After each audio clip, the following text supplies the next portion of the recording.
বেয়াদব মরে গেছে হেরেন তোরা ওটা আলাদা কথা বলছিস। তোদেরকে আল্লাহ ক্ষমা করবে না, তোরা পাপী বান্দা। আমি পাপি। গাইস এখন আমাদের বাসায় রাতের প্রায় 12টা বাজতেছে। এখন আমাদের বাসায় কি করবে, কি ফ্রাই চলবে আজকে? লইট্টা ফিশ, লইট্টা ফ্রাই। লইট্টা ফ্রাই। আচ্ছা একটু তেল দিয়ে দাও দেখি, ছটপট করি। হাতে চলতেছে চক্কর বক্কর করে একটু বেসন টেসন দিয়ে মাখামাখি করা হয়েছে। এখন আগে পানিটা শুকাক, না হয় ঝাটকা মেরে দিবে, উল্টা দিকে সরে যেতে হবে। এখানে তো ভাত হয়ে গেছে, এত অল্প ভাত কে খাবে কে দেখবে? ওরে বাপরে, কিরে তুই তেল তো বাইরে ফেলাই দিতেছিস, হোয়াটস রং উইথ ইউ? দাও দাও, বেশি করে দাও। তেল ছাড়া কোনো কিছু মজা হবে না, সব জায়গায় তেল দিতে হয়, চাকরির ক্ষেত্রেও রান্নার ক্ষেত্রেও। জীবনটাই হচ্ছে তেল দিয়ে চলতে হয়।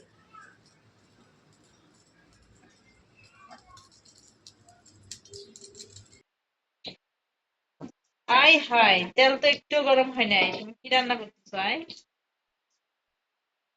তেল গরম হলো না, তেলও রাগ করেছে নাকি আজকে?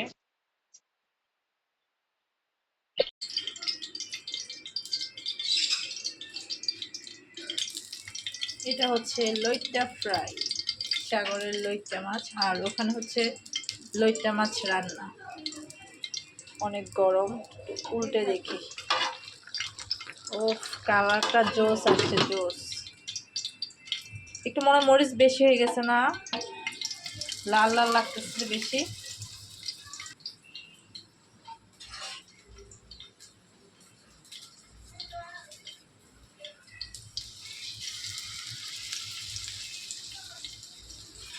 তিন ঘন্টা পর পর একটা একটা দেয়, একটা একটা মাখায় একটা একটা দেয়, সেই ধরনের রাঁধুনি, স্পেশাল কুক।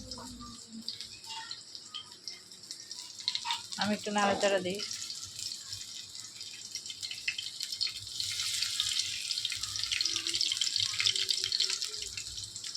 আশা করি খেতে মোটামুটি ভালোই হবে।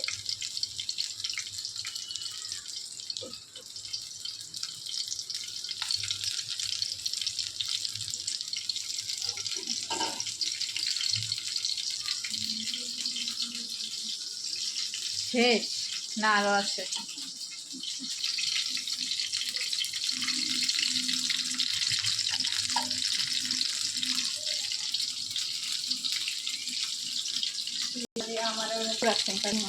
তুমি